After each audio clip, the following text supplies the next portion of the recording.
nation's history. They murdered people of all colors, creeds, and nationalities, and made war upon the entire free world. Sadly, 9/11 has now become the modern generation's Pearl Harbor. Lord, Lord, on that awful day, we also witnessed something distinctly American. Ordinary citizens rising to the occasion and responding with extraordinary acts of heroism. Courage in the office workers trapped on the high floors of a burning skyscraper who called home so that their last words to their families would be of comfort and love. Bravery of the Pentagon staff who made it out of the flames and smoke and then ran back inside to answer cries for help. We saw courage in the passengers aboard Flight 93 who recited the 23rd Psalm and then charged the cockpit, saving an untold number of heroes and other loves. Our Father, on this day we remember the innocent who lost their lives, and we pray tribute to those who gave their lives so that others may live. For many of our citizens, the wounds of that morning remain fresh. Firefighters and police officers still choke up at the memory of fallen comrades. Young children and teenagers still long for the parents who will never share the joys of their youth or nor guide them into adulthood. Fellow Americans, take bittersweet pride in love for the ones who refused to be victims and gave America the first victory of war on terror. We also remember the sanctions made by our nation's armed forces to keep us safe. Every one of our troops is a volunteer, and since the attacks of September 11th, more than 2 million Americans have put on our nation's uniform. Over 50,000 soldiers, sailors, airmen, and guardsmen have suffered terrible injuries, and over 6,000 have given the ultimate sacrifice in the defense of freedom. America cherishes their memory, and we pray for their families. We will never forget. Lord, out of this suffering we resolve to honor every man and woman lost, and we seek their lasting memorial in the safer and more hopeful world. In your name we pray, Amen.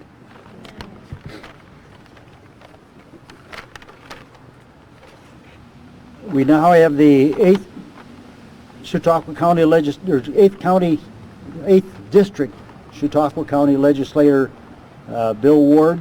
He's going to sing the national anthem.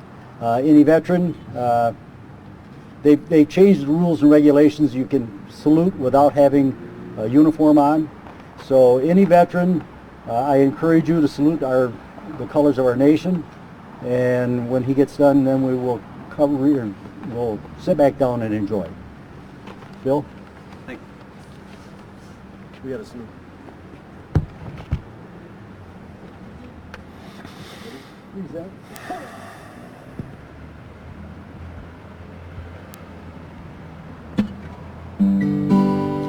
Oh, say, can you see by the dawn's early light what so proudly we hailed at the twilight's last gleaming, whose broad stripes and bright stars through the perilous fight o'er the ramparts we watched were so gallantly streaming, and the rockets' red glare, the bombs bursting in air, gave proof through the night that our flag was still there. Oh, say does that star-spangled banner yet wave o'er for the land of the free and the home of the brave.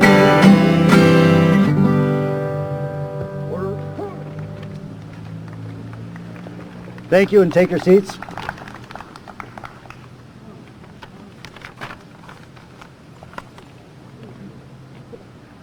First up, we have Blue Star Mothers, Susan Raleigh.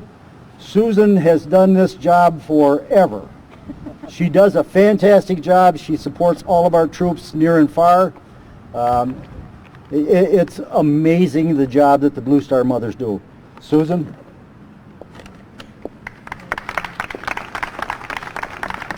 Thank you. Oh, I always wonder, as I stand here in the presence of so many of our military heroes, why I have been asked to speak. I have never worn a uniform, nor have I ever served our country.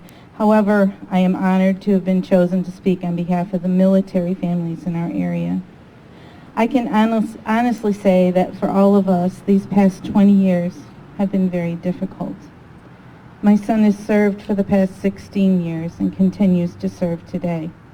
So where were you when the world stopped turning on that September day that looked a lot like today?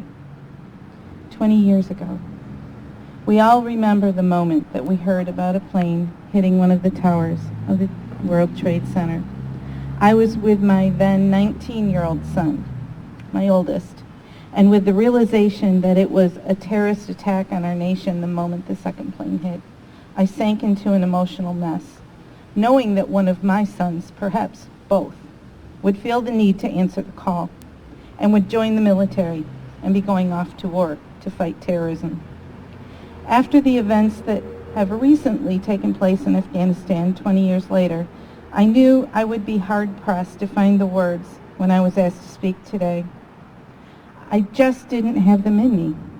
I reached out to my sons for some guidance and support. My oldest son, Josh, came through with these profound words that I'm going to share with you today. This would be more in my brother's wheelhouse, since he actually answered the call, served, deployed, and knows the real story and details of what went on over there. But my input would be in these few sentences. Having been a 19-year-old that watched live on CNN as the second tower was hit, as both towers collapsed, as the Pentagon was attacked, and as United 93 crashed into a Pennsylvania field, it is hard to fathom that 20 years have passed since that terrible Tuesday morning. It is equally unfathomable to me that 20 years later, we negate those 20 years of sacrifice by handing Afghanistan back over to the hands of the Taliban. It's a horrifying reminder to see men and women fall from the sky to their deaths after clinging to the outside of cargo planes, fleeing from Kabul, just to escape the actions of the Taliban, exactly like the men and women who jumped to their deaths from the burning and collapsing Twin Towers in Lower Manhattan to also escape the actions of the Taliban. While I regretfully never joined the military, I tried to fight back by working for the Department of Homeland Security for the last decade, 8 of those years with the Transportation Security Administration, to try to prevent future attacks from occurring. Now being with the Citizenship and Immigration Service, it amazes me to see several of our men and women, many of whom served in Afghanistan, volunteer to once again leave their families to head to ports of entry for an undetermined amount of time to help process the incoming Afghan refugees. No matter what has occurred or what will occur, we can never forget the sacrifices made by the soldiers and their families. The lives lost, the struggle, the blood, the sweat, the tears, and our wounded warriors, their wounds visible or not, that have come home after these 20 years. We can also never forget that horrible September day, the voices forever silenced that day, and how we felt in the days and weeks that followed. We must now be their voice. When I look back on September 11th, 2001, we think about the brave firefighters, the policemen, the Pentagon, Shanksville, Pennsylvania, every one of those passengers, flight attendants, pilots on those planes. We think about those who lost their lives in the attacks. We think about their families. We also think about the men and women who bravely joined our military days, weeks, months, and years following 9/11, many of whom were sent directly into a war zone in the aftermath. Over 7,000 who never returned from both wars in Iraq and Afghanistan. Thousands more who were injured and returned home with scars, and the seen and unseen, that changed them forever. I still think about them all, along with their families. We need to remember each one of them today and hold them in our hearts. What strikes me the most today is how much we, as Americans, have changed in the past 20 years. When I think back on the days following the attacks, I remember a different America. We had just endured one of the most devastating times in American history, yet out of the rubble of the towers, the Pentagon, and the crash, there arose an amazing wave of patriotism. We were all Americans. We all felt the same loss. Stores ran out of flags to sell, and they were being flown everywhere. People were Americans before anything else. We worked alongside one another. We respected one another. We accepted one another for our differences and even welcomed them, as we are a nation that is made up of differences. COVID has been a difficult time, but I am here to remind you, as a representative of military families everywhere, we have been through challenging times before. We have endured, and we have overcome as only Americans can do. Let us work on becoming again who we were on September 12th. We are Americans, and united we stand, and we have proved that over and over. We will not be divided. We cannot be.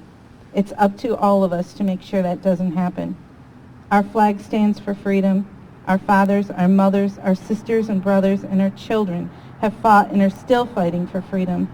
Let us remember 9/11 by vowing to show more respect to one another, and let us all work to be a much more deserving of that respect. We owe it to our America. Always remember our fallen and what they have all sacrificed for our freedoms. As we reflect on those lives lost these past 20 years, the lives lost on September 11th, 2001, and all of the military lives lost in Afghanistan since, the 2,461 military members who gave the ultimate sacrifice in the fight against terrorism. And in doing so, I want to read the names of the last 13 lost in Afghanistan, those 13 who lost their lives on August 26th. David Lee Espinoza, Nicole Gee, Taylor Hoover, Ryan Knaus, Riley McCullum, Hunter Lopez, Dylan Marola, Kareem Nikuli, Johanna Rosario Pachardo, Humberto Sanchez, Deegan William Tyler, Jared Schmidt, Max Sovak. Today we remember each and every one of those who gave the ultimate sacrifice in Afghanistan, along with their families and loved ones left behind. For us here in Chautauqua County, we have 4 more names of our own who lost their lives in the fight against terror. May they always be remembered and never be forgotten, and let us keep their families in our hearts and prayers. First one I want to mention is Amy King. The military lives we lost: Aaron Swanson, Kevin White, Jonathan Golnitz, lost during combat in Afghanistan. May God bless America.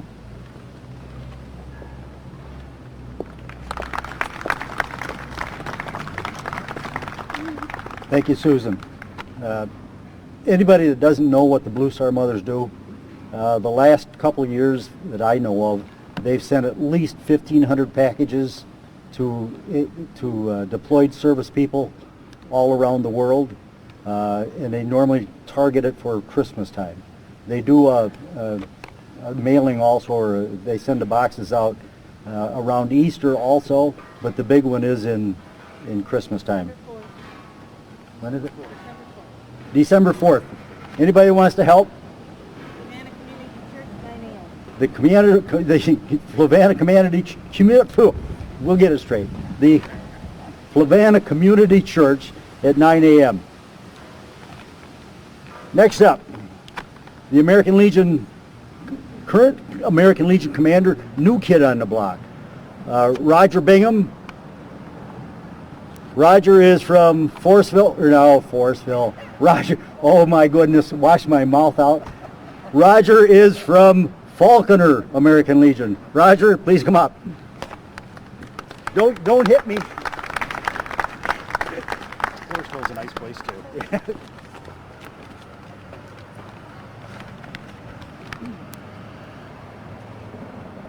Solemn events like these, I'm kind of at a loss for words, so I borrowed this from the director of the Erie VA. September 11, 2001, changed more than the skyline of New York City. The attacks forever changed a generation of Americans, our armed forces, and the world. The destruction and the devastation, as profound as it was, did not break the soul of this great nation. It made us stronger, more resilient, and galvanized Americans with pride and patriotism. It invigorated a spirit of service in the hearts of many who responded selflessly to defend our homeland. That day fundamentally changed our nation. Today we observe Patriot Day each September 11th as a national day of service and remembrance for the thousands of lives lost in the 9/11 attacks. We know this day is and always will be difficult, for it was no ordinary day. We remember and will never forget the nearly 3,000 lives taken. Further, we honor the courage of those who put themselves in harm's way to save people they never knew. Across our country this weekend, Americans will come together in service and remembrance. Looking back on the events of September 11, 2001, I am reminded of the spirit of resilience and service, the optimism and the strength that defines us as a nation, no matter the trial or challenge. God bless America. God bless you all. God bless the American Legion and all veteran service organizations. Thank you. Thank you, Roger. Another good job. Next we have the Chautauqua County Veterans Director, Greg Carlson. Greg served over there several times, so he's boots on the ground experience. Good afternoon, and thanks everyone for coming today on this 20th anniversary of 9/11/2001. It's hard to believe it's been 20 years since that day. This is my 20th year, but 15 of those years I spent on active duty. So the first 15 9/11s after the 9/11, I was an active duty member, and then the last 5 years here in Chautauqua County.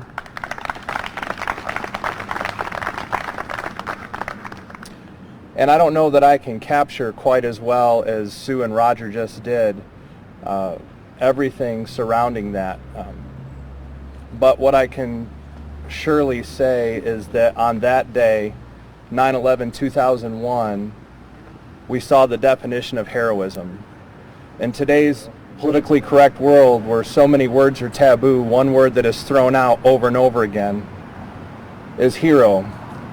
But unfortunately, that's a disservice to all those people who died on 9/11/2001 because they really were heroes. I think of the 412 first responders that died that day, EMS, police officers, and firefighters, while others were running down the stairs or trying to escape, they were running up.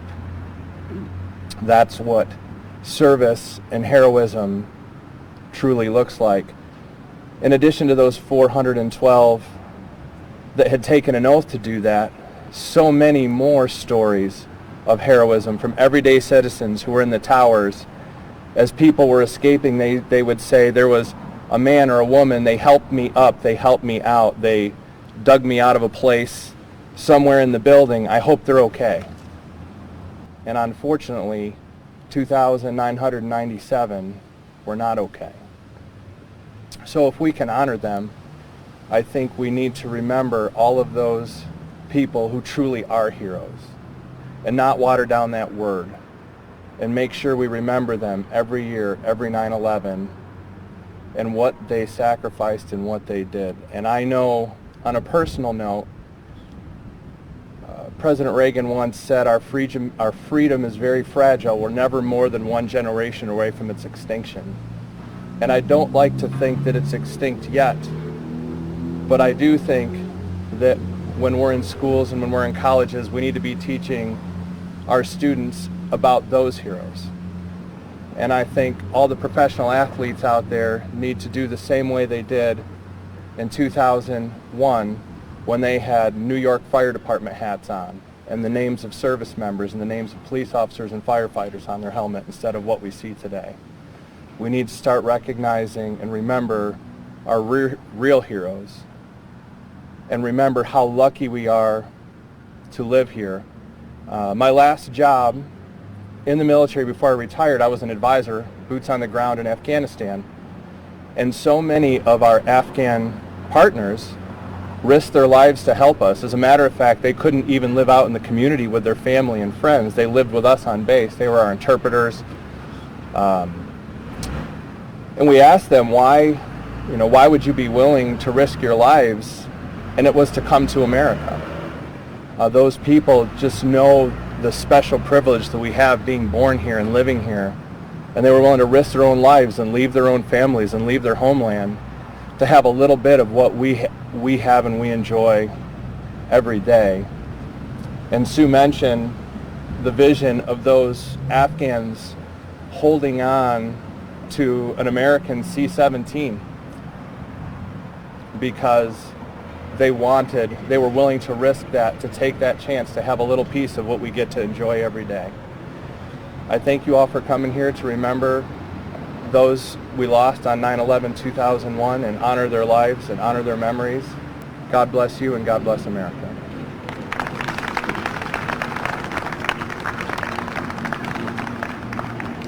Thank you, Greg. Next we will have James Patron, the Chautauqua County Sheriff.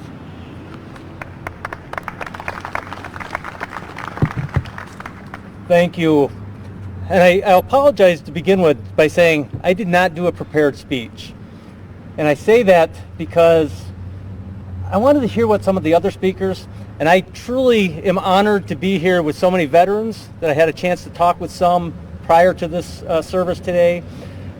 But I stand here full of pride at the same time.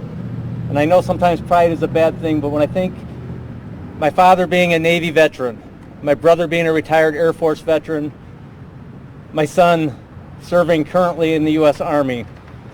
And I can say after September 11th, 2001, when I saw my brother be deployed several times, the anguish that went through my family's life, the anguish that I had in worrying about him, and I am thankful that he made it home safe.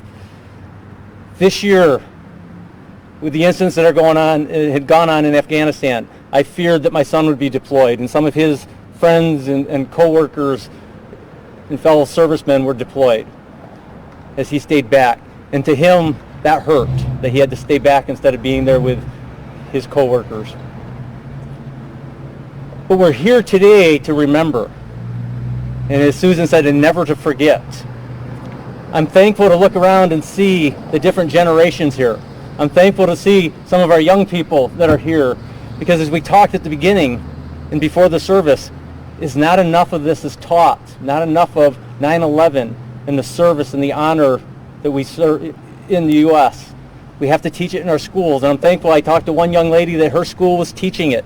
She knew a lot about 9/11 and was able to share some with me before I came up here. So I encourage us all to continue to keep this at the forefront. We are at a generation that is at a risk of forgetting 9/11.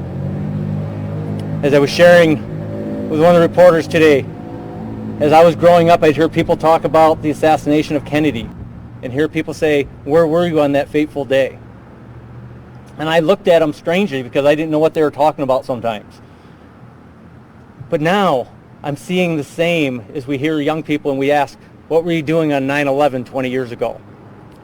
And they don't know what we're talking about. So the gathering that we have here, the challenge put forth is to keep this at the forefront of our memories. I was thinking, as I said, I didn't prepare anything, but it's not that I wasn't thinking about what to say today. And it comes down to me to 4 words that kept on playing in my mind. And the first one is unity. We need unity in the United States. After 9/11, we saw months after, this country was so unified.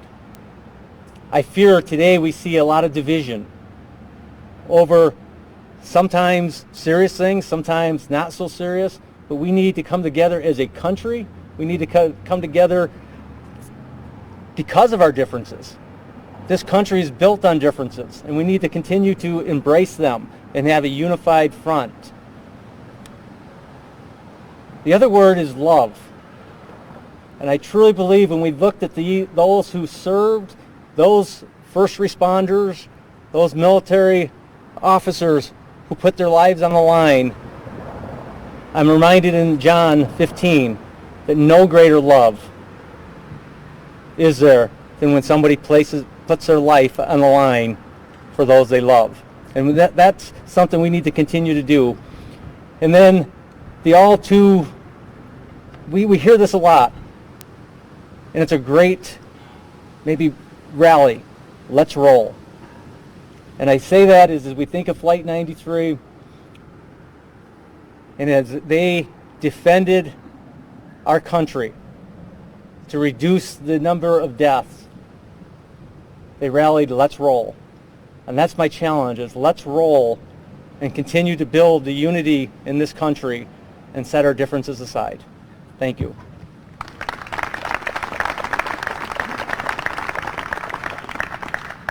Thank you, Sheriff.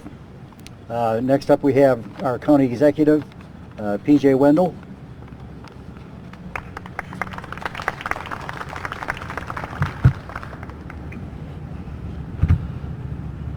Thank you. And first of all, I'd like to welcome everybody today, and bear with me as technology changed. So, again, thank you for everyone attending today. As I start, where were you when the world stopped turning on that September day? Alan Jackson asked us that every time we hear that song, we pause and wonder. And I was really responding to his lyrics that I was teaching a class full of innocent children, high schoolers. Innocence may be questioned at times, but yet they were innocent to what was going on in the larger world around them. I was in shock as I watched what was happening. Even more shocked to hear that a lifelong childhood friend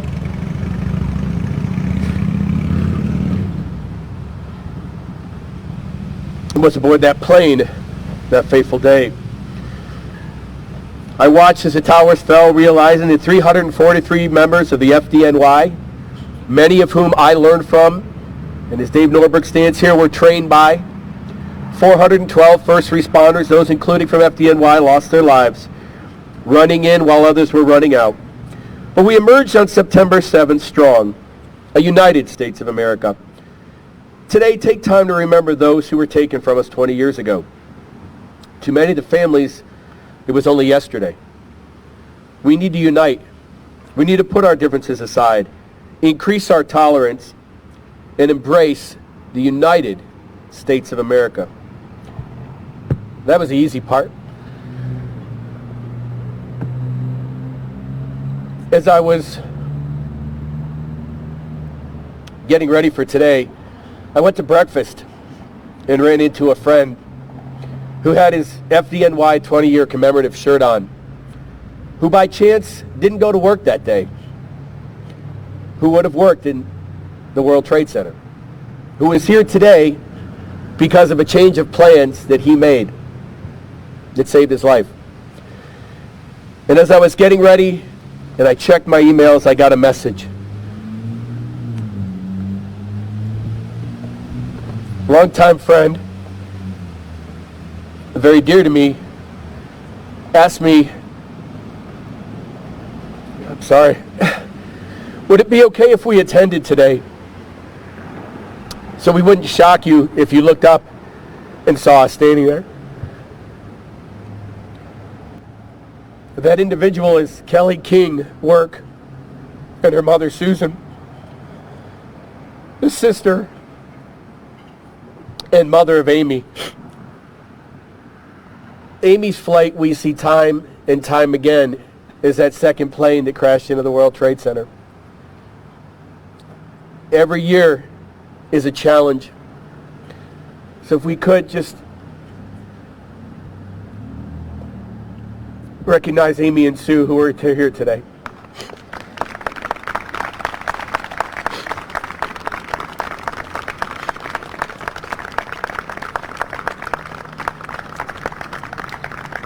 And quickly, I'm sorry for this, but this last year is a little bit challenging on all of us, but it stands to reason, as many have said, united we stand, divided we fall. We are a United States of America, and too many things have divided us this year. So as the sheriff asked us to roll on, I challenge each one of you to be united, to increase your tolerance, to embrace one another, to realize although we have difference of opinions, we are still one United States. And because of what has happened and those men and women who have served our country and fought on the battlefields, who have defended this freedom, to those who have paid the ultimate sacrifice, we are here today. And we need to continue to be a living testament of their efforts and what they have done and what they have given to protect our freedoms. I thank you today, and always remember 9/11 and the significance of that fateful day. Thank you.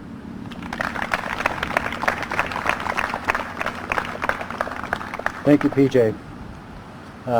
Next we have a representative for Assemblyman Goodell, New York State Assemblyman Goodell, and she's also a representative for the House of Representatives, Tom Reed. Her name is Elizabeth Rankin. Elizabeth?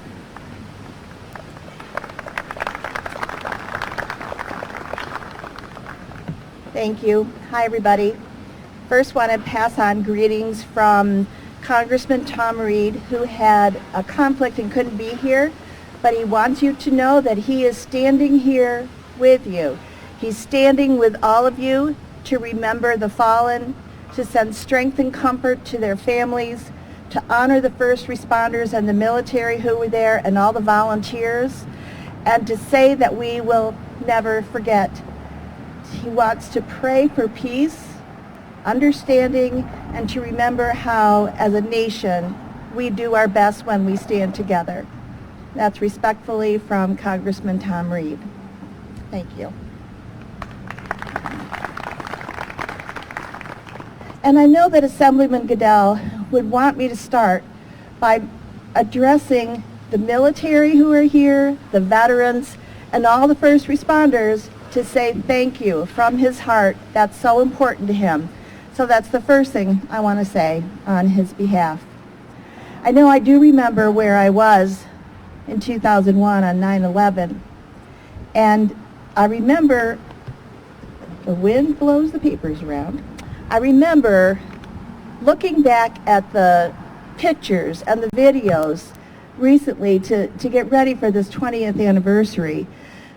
The look on people's faces, the shock that this could happen on our soil, the horror of the results, the grief, and the sadness. It just still is unbelievable to think that that could have happened to us. The thing I love was already been mentioned, is how we pulled together afterwards. And I realized, as real as it is for me and for my husband, we have a 16-year-old who didn't know a whole lot about it. Oh yeah, some terrorists. And so when we went on vacation to New York City a few weeks ago, we stayed at a hotel that was just 2 blocks away from the World Trade Center Memorial. And we took him over there, and we told stories, and we looked at pictures. We silently stood and watched the water flowing, thinking of all the people who were involved on that day. My husband is a runner. He runs for Amy King every year. And so he took us, he found Amy King's name. And to me, that was the first time I think my son's eyes got really big. She's from our home area? Yes, son. Somebody from home was involved. That somehow clicked with him probably more than anything else. And when we got back to the hotel, he wanted to see some of the videos, and we watched a little bit. He's like, okay, Mom, I get it. I can't watch anymore. I mean, he's still young, but to me it was so important, as I saw in one article, as it moves from our live experience to the history books, that we remember and we keep it alive, that we make people understand what that day meant to us. And the sad thing is, as you're mentioning, they're not talking a whole lot about it in the schools. So let's support that and advocate for that. I certainly did with my son, and I really think we need to make sure that that's something that our youth can remember moving forward. But so after we talked about all the terrible things that happened, we talked about how we came together as a country, the amazing work of the first responders, their dedication and bravery, risking their lives, and volunteers from all over the country who came to help. It was just amazing to see what people did then. I hope and pray that we find our way back to that somehow. And I think each of us as individuals can do our own little bit to help with peace in the world, as corny as that sounds. I really believe that. So I want to say thank you to everyone who's involved in this event. I'm proud to be here, and I am really proud to be part of the remembering. Thank you very much. Thank you, Elizabeth. This is the first year that I can remember that I've been here, that Andy Goodell has not been here. And I really look forward to him because he speaks off the cuff, and it just flows. I mean, it just, story after story after story. But Elizabeth, you did a good job. Thank you. Next we have New York State Senator George Parello.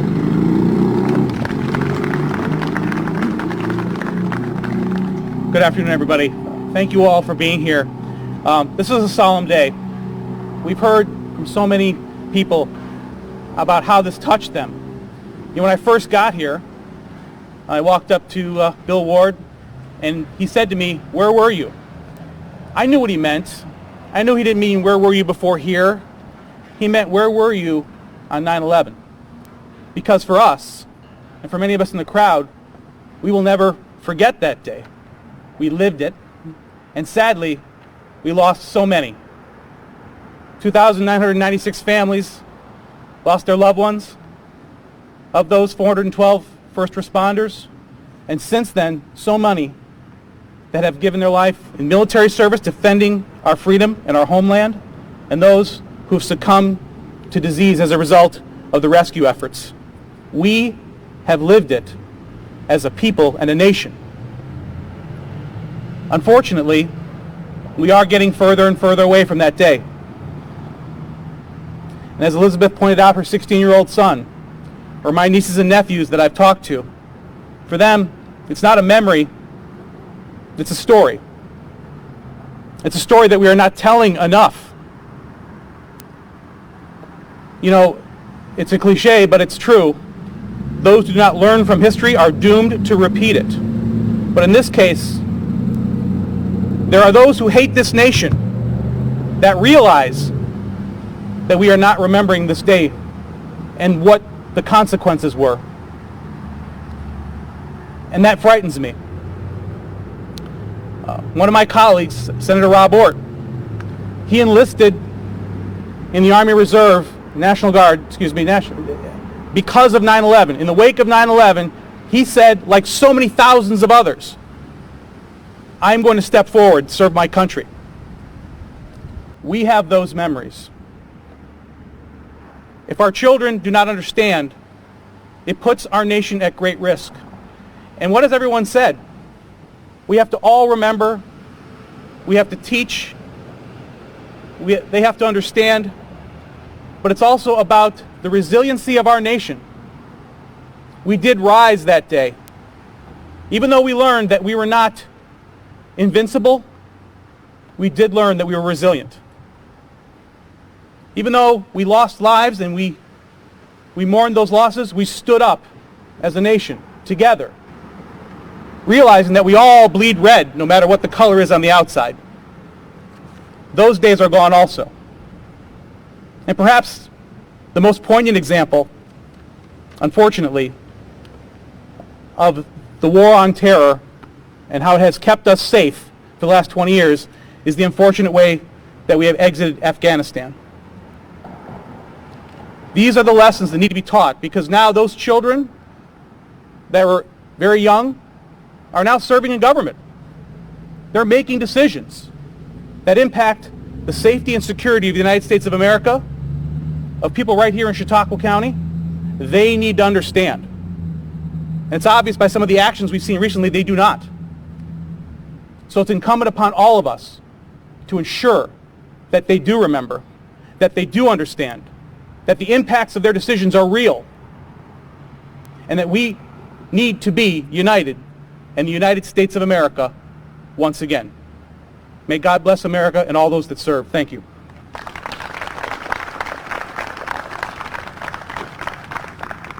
Thank you, George. What we'll do now is we will have our honor guard honor all those that served, all those that are serving in both the front line and everybody that supports them. Sergeant of the Guard, salute our departed comrades.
That was a wake up.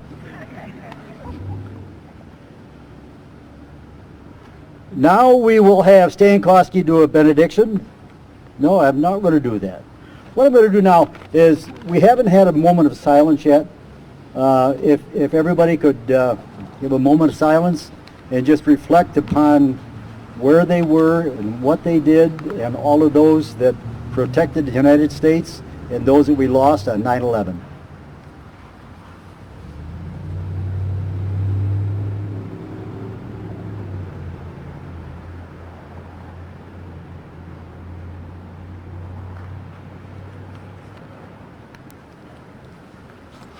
Thank you very much. Now we will have Stan Kosky with a benediction.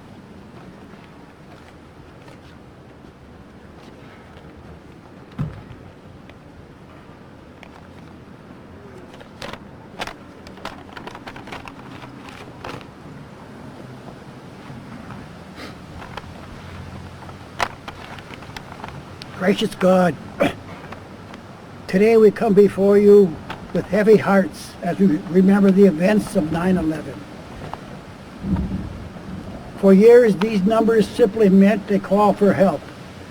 Now they also remind us of September 11, 2001, the date of the worst terrorist attack on the United States of America, and one of the deadliest days ever on American soil. We are here today to remember the attacks and honor those lost from both our community and our armed forces. For some of us today, it's a mixed bag of emotions. We hurt deeply for those who lost their lives and those who lost their loved ones. We mourn the nearly 3,000 who died that day. We are humbled by the bravery of the first responders. We will continue to grieve with our neighbors in the loss of our national innocence, our false sense of constant safety. We will remember as churches, synagogues, temples open their doors for all people. We remember as strangers carried each other out of buildings. We remember those who had shared with those who had lost. We remember the bravery of the passengers on that crew of United Airlines Flight 93. Yet we struggle today, not wanting to get caught up in the chilling celebration. This is sometimes too prideful remembrance of loss.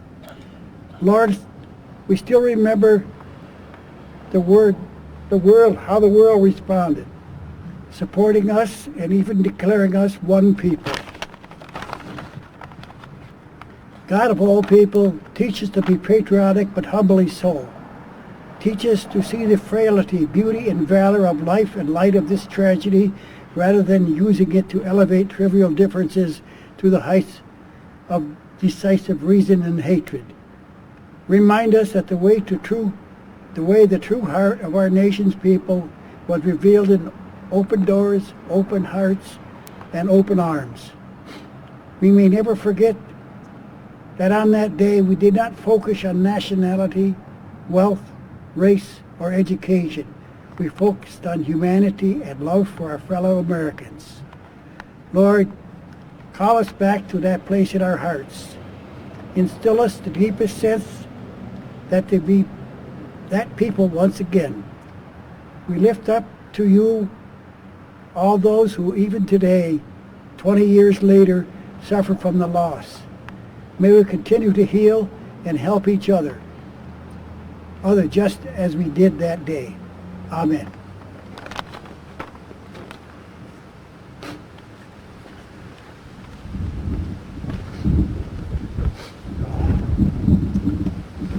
Before we leave, I want to point out someone that's special to me, special to the American Legion, special to the Honor Guard, Al Crick. Al's that little guy in the back there with the black jacket on. We affectionately call him Grumpy. And he is that way sometimes. No, he's that way most of the time.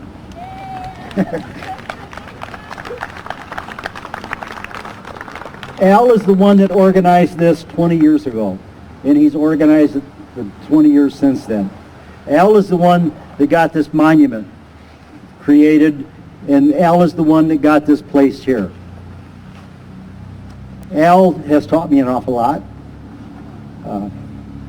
He's a good friend, and I thank you, Al. Enjoy. Korean War veteran, like I said, grumpy. What can you say? Thank you very much. That concludes our ceremonies of today. It's wonderful seeing as many people as we have here today on a Saturday. I think we have as many people here today as we have in the past, the last 3 or 4 years. And this is an off day for everybody. Most of the time we see people coming out of the building, and those are the ones we see, but you guys had to make a special trip here in order to enjoy this. Thank you very much, and have a great, blessed day. Thank you. And thank you.